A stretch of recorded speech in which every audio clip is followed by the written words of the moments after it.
৭০০ লোকের আয়োজনে বিশাল এক প্রোগ্রাম। কেন এই প্রোগ্রামের আয়োজন করা হলো জানতে হলে একদম ভিডিওর শেষ পর্যন্ত অবশ্যই দেখতে হবে। হ্যালো এভরিওয়ান, আসসালামু আলাইকুম। কি অবস্থা সবার? This is me Tapasi, welcome back to my another new vlog. আজকের এই ভ্লগে আমি A to Z একটা সকাল থেকে সন্ধ্যা পর্যন্ত আমরা একটা আয়োজনে কি করেছিলাম সেটাই আমি আপনাদের সবার সাথে ডিটেলসে এই ভ্লগটাতে শেয়ার করব। এই টাইপের বিশাল যে কোনো আয়োজন গ্রামে হোক বা শহরে আমরা সবাই কম বেশি দেখতে বা নিজেরা উপস্থিত থাকতে সবাই পছন্দ করি। 5:30 থেকে অলরেডি শুরু হয়ে গিয়েছে এই আয়োজনের সকল কার্যক্রম। আগের ব্লগটা যারা দেখেছেন তারা তো অলরেডি জানেন এই জায়গাটা আগের দিন কিন্তু এইভাবে টিপটপ করে গোছানো হয়েছে। সব আয়োজনের পাশাপাশি সকালে খাওয়ার জন্য চলছে এখানে সাধারণ কিছু খাবারের আইটেম। রান্নায় যে সকল উপাদান লাগবে সেগুলো অলরেডি আমি আপনাদেরকে ভিডিওর ফার্স্টেই দেখিয়ে দিয়েছি। তারপরে দেখাচ্ছি কাঁচামরিচ, পেঁয়াজ, রসুন। এখানে বেশিরভাগ জিনিসই কিন্তু আগের দিন গুছিয়ে রাখা হয়েছে। সকাল সকাল এগুলো বের করে ধুয়ে পরিষ্কার করে কেটে নেওয়া হবে।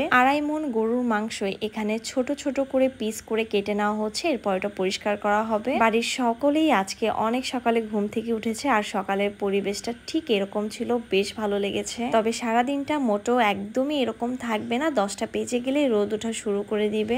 এত কাজ, তাই হাতে হাতে করার জন্য থাকছে অনেক লোকজন। এই জায়গাতে বসার জন্য যেহেতু এইভাবে সাজানো হয়েছে তাই অলরেডি চেয়ারগুলো সকাল সকাল চলে এসেছে। প্রতিটা চেয়ার অবশ্যই জায়গা অনুযায়ী সুন্দর করে গোছানো হচ্ছে। আর এই পাশে চলে আসছি আমি দেখতে যে গরুর মাংস ধোয়া হচ্ছে কিনা। গরুর মাংস ধোয়া হয়ে গেলে অবশ্যই রান্নার আয়োজন শুরু হয়ে যাবে। তবে রান্নার আয়োজন শুরু করার আগে উপরে একটা ছাউনি দেওয়া হবে। ইতিমধ্যে রোদ ওঠা শুরু করে দিয়েছে। 10টা-11টা যখন বাজবে এই জায়গায় তীব্র গরম আর রোদে একদমই টেকা যাবে না, যে কারণে সকলে মিলে রান্না শুরু করার আগে উপরে একটা ছাউনির ব্যবস্থা করছে। প্রোগ্রাম যেহেতু 12টা থেকে শুরু করা হবে তাই প্রোগ্রাম শুরুর আগেই সবাই চেষ্টা করবে যাতে রান্না কমপ্লিট করা হয়। রান্না শুরু করার আগে পাতিলের পিছনে কিন্তু ঠিক এভাবে গ্রামে মাটি এভাবে লেপে নিচ্ছে। এরপরে কিন্তু এই চুলাতেই রান্না করা হবে। দুইটা বড় সাইজের চুলা তৈরি করা হয়েছে আর এখানে পাতিল রয়েছে বেশ অনেকগুলো, যেহেতু প্রচুর পরিমাণে খাবার রান্না করা হবে। প্রথমেই রান্না করা হবে হচ্ছে গরুর মাংস। গরুর মাংস রান্না করতে যেহেতু বেশ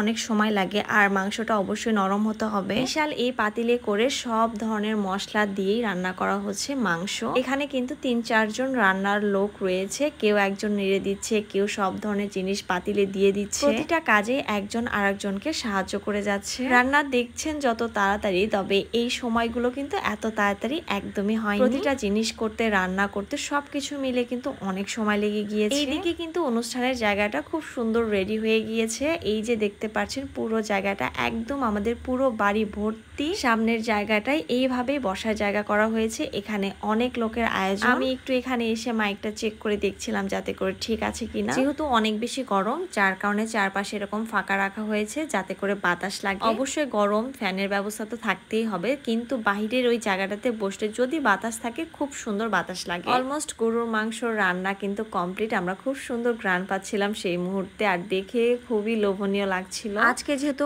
মাংস আর খিচুড়ি রান্না করা হবে তাই মাংস রান্না শেষ করার পরপরই এখন খিচুড়ি রান্না শুরু হয়ে গিয়েছে। যেহেতু 2টা চুলা তৈরি করা হয়েছে, কয়েকটা পাতিলে করে একটার পর একটা করে হচ্ছে খিচুড়ি রান্না করা হবে। কয়েকটা পাতিল খিচুড়ি হবে তাই সময়টাও লাগবে কিন্তু অনেক বেশি। এর জন্য কিন্তু সেই ভোর 5টা থেকে রান্নার আয়োজন শুরু করা হয়েছে। এই সব বিশাল রান্নার রেসিপি দেখানোর আসলে কোনো কিছুই নাই, এই জন্য আমি ছোট ছোট ক্লিপস নিয়ে আপনাদের সাথে ভিডিওটা শেয়ার করছি। এখন আমরা সবাই মিলে যে মাংসটা রান্না করা হয়েছে এইটা একটু টেস্ট করে দেখব। মাংস আর খিচুড়ি মিশিয়ে রান্না করা হবে, যে কারণে বড় একটা পাত্রে মাংসগুলো নিয়ে এখন খিচুড়ির ভিতরে ঢেলে ওটাকে মিক্সড করে নিবে। সঙ্গে আমাদের খাওয়ার জন্য এই প্লেটে দিয়েছে অনেকগুলো মাংস। সত্যি কথা বলতে মাংসের টেস্টটা সেদিন খুবই ভালো ছিল। ছোট পিস করা হয়েছিল আর মাংস ছিল অনেক বেশি নরম। আমরা এই গরমের মধ্যে এই গরম মাংস খেয়েছি, খুবই ভালো লেগেছে। মাংস রান্না নিয়ে কোনো রকম কোনো ধরনেরই আসলে কমপ্লেন হবে না, সবকিছু মিলিয়ে খুবই ভালো লেগেছিল। দেখতে দেখতে বড় একটা পাতিলের খিচুড়ি কিন্তু অলরেডি ডান। এটা হচ্ছে প্রথমবার খিচুড়ি হলো, মানে প্রথম পাতিলের খিচুড়ি। এটা অনেক বেশি ঝরঝরা হয়েছে, সবকিছু একদমই পারফেক্ট ছিল। এখন আস্তে আস্তে আরো অনেকগুলো পাতিল কিন্তু ঠিক এইভাবেই খিচুড়ি আর মাংস মিক্সড করে রান্না করা হচ্ছে। আমাদের বাড়ির পিছনের অংশেই কিন্তু রান্না করা হচ্ছে। রান্না যেখানে করা হচ্ছে সেটা তো আপনাদের সাথে অলরেডি শেয়ার করলাম। একটু পরে দেখাবো যে কোথায় এখন এই খাবারগুলো সব সুন্দর করে প্যাকেট করা হবে। এইটা হচ্ছে 3য় অথবা 2য় নাম্বার পাতিল যেটাতে খিচুড়ি ভর্তি। এই পাতিলগুলো কিন্তু অনেক বেশি ভারী হয়, এগুলো আসলে 3-4 জন ছাড়া ধরে একদম এই জায়গা থেকে ওই জায়গা নেওয়া কিন্তু অসম্ভব। এই যে জায়গাটা দেখতে পাচ্ছেন এইখানে আসলে খাবার প্যাকেজিং করা হবে। ফার্স্টে একটা কাগজ দিয়ে নেওয়া হয়েছে, তার উপরে দিয়ে নেওয়া হচ্ছে একটা বড় সাইজের পলিথিন। একদম গরম খিচুড়ি তো আসলে প্যাকেট করা সম্ভব না, এর জন্য খিচুড়িগুলোকে এর উপরে এইভাবে বিছিয়ে দিয়েছে। একদম গরম না, হালকা একটু ঠান্ডা হয়ে গেলে কিন্তু এই খিচুড়িগুলো প্যাকেট করা শুরু করবে। এর মধ্যে লোকজনও শুরু করে দিয়েছে আসা, তাই আমরাও চলে গেলাম হালকা পাতলা গরমে একটু নিজেকে রেডি করতে। তেমন কোনো রেডি হওয়ার কিছুই নেই, আর যেহেতু আজকে একটা ভিন্ন ধরনের একটা আয়োজন হচ্ছে, এমনিতেও অনেক লোকজন আসবে, আর এই গরমে তেমন ভাবে রেডি হওয়ার কিছুই নেই, তাই আমি একটু চুলটা বেঁধে নিচ্ছি যাতে করে গরমটা কম লাগে। এখানে কিন্তু 2টা অথবা 3টা পাতিলের খিচুড়ি এভাবে ঢেলে নেওয়া হয়েছে, দেখে অবশ্য বোঝা যাচ্ছে না, তবে প্যাকেট করলে আপনারা বুঝতে পারবেন। বাড়ির পিছনের অংশে কি কি হচ্ছে আপনাদেরকে তো দেখিয়েছি, চলেন এখন সামনের অবস্থা দেখে আসি। অলরেডি লোকজন আসা শুরু করে দিয়েছে, 12টার দিকে সবাই মোটামুটি চলে আসে।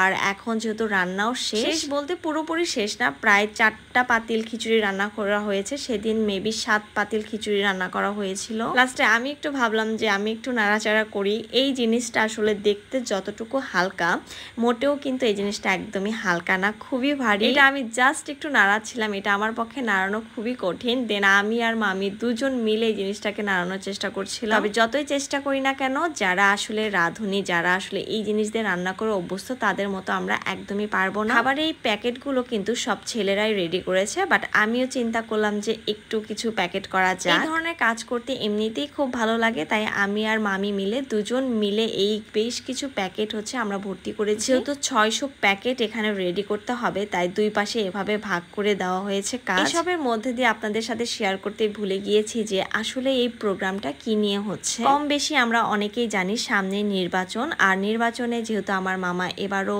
দাঁড়াবে, সামনের নির্বাচনকে কেন্দ্র করে বংশের সকল লোকজনকে নিয়ে একটা এই আয়োজনের প্রোগ্রাম করা হয়েছে। যেহেতু নির্বাচনের বিষয়, তো এখানে আমি আপনাদের সাথে খুব একটা তেমন কিছু শেয়ার করতে পারছি না, কারণ এই বিষয়ে আমার খুব একটা নলেজ নেই। যতটুকু আছে ততটুকুই আপনাদেরকে জানানোর চেষ্টা করলাম। যেহেতু সামনে নির্বাচন, সেই উপলক্ষে সবার সাথে একটা আলোচনা সভার মতো একটা অবস্থা। এখানে প্রায় 1.5-2 ঘন্টা বক্তব্য চলেছে, আর এই বক্তব্য শেষ হলে কিন্তু খাবার বিতরণ করা হবে। আয়োজনে কোনো কিছু কমতি ছিল না, 600-700 লোকের অ্যারেঞ্জমেন্ট করে তার সাথে বেশি লোকও কিন্তু খেতে পেরেছে। লাস্টে দেখা গিয়েছে 600 প্যাকেট তো শেষ, তারপরও ছোট পলিথিনে করেও কিন্তু প্যাকেট করা হয়েছে। সবকিছু মিলিয়ে পুরো দিনের যে আয়োজন, সবার কষ্ট সবকিছু কিন্তু সার্থক, কোনো কিছুর কোনো সমস্যা হয়নি। আয়োজনটা খুব সুন্দরভাবে পরিপূর্ণ হয়েছে। এইখানের কিছু পরিস্থিতি দেখলে আপনারা বুঝতে পারবেন কি পরিমাণ লোক হয়েছিল, এবং খাবার দাওয়ার যে পরিস্থিতি বা কি ধরনের কি হয়েছে আপনারা দেখলেই বুঝতে পারছেন। সবকিছু আসলে বলার কিছুই নাই, পরিবেশটা ঠিক এরকম ছিল। তবে আমাদের সবকিছু মিলে খুবই ভালো লেগেছে, সবাই নিজ নিজ দায়িত্বে খুব সুন্দর কাজ করেছে সেদিন। আর আমারও খুব ভালো লাগছে আপনাদের সাথে এরকম একটা ভিডিও শেয়ার করে। তো thanks for watching my video. আমি জানি আজকের ব্লগটা একটু